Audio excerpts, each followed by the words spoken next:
Selamat menghayati masa Advent bersama Tuhan di penghujung tahun 2021.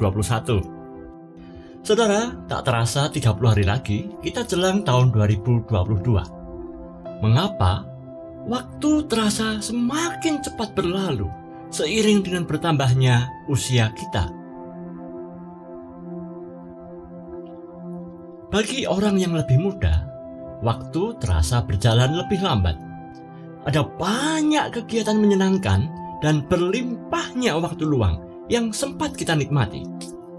Namun seiring dengan bertambahnya usia, waktu rasanya berjalan dengan berburu-buru dan akhirnya melayang lenyap.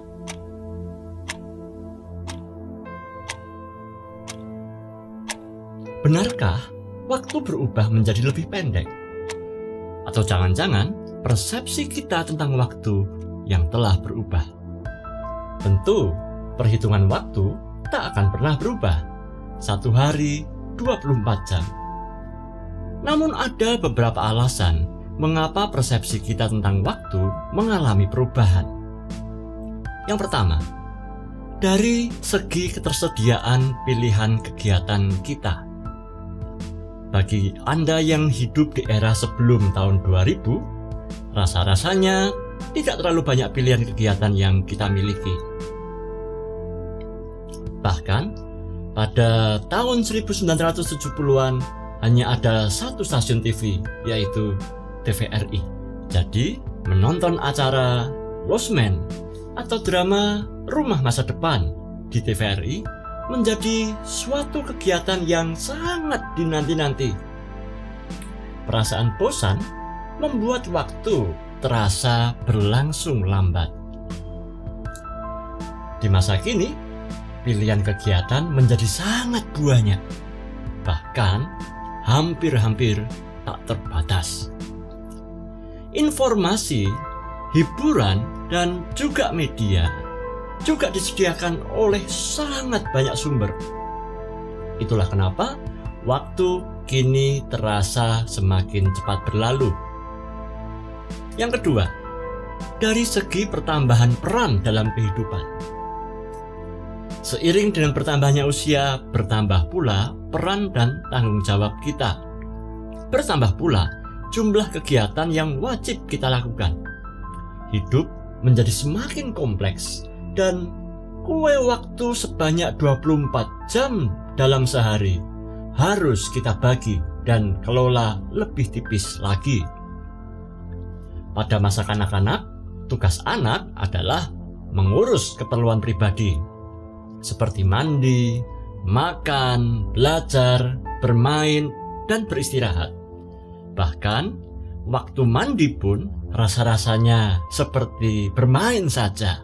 Namun ketika kita bertambah dewasa, kita bertambah kenalan, tambah pekerjaan, terlibat dalam kehidupan sosial di gereja, berpacaran, menikah, dan akhirnya memelihara keluarga.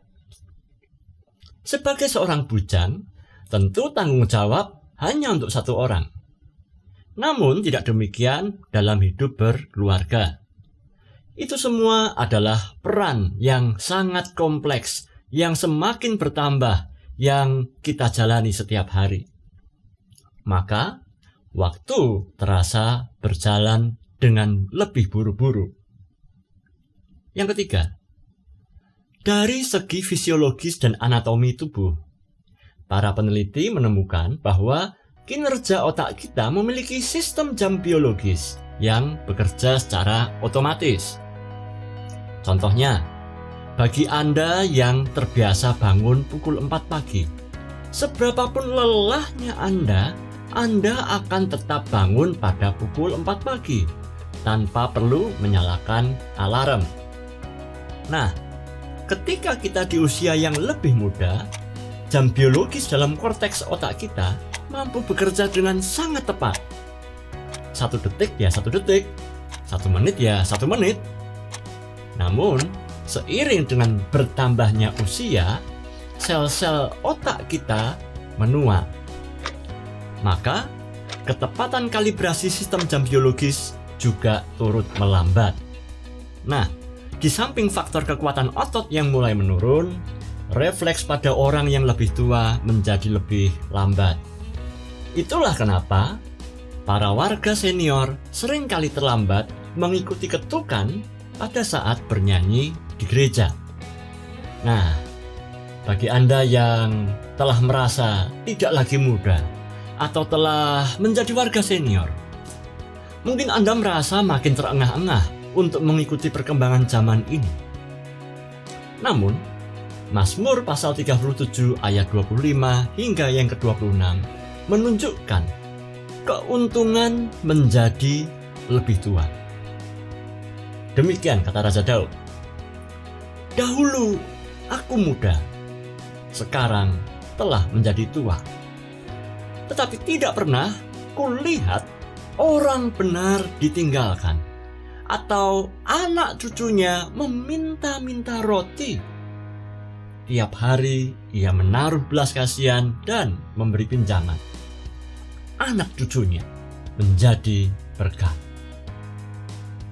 Bagi Raja Daud, menjadi dewasa dan menua dalam relasi yang intim dengan Tuhan adalah sebuah keuntungan.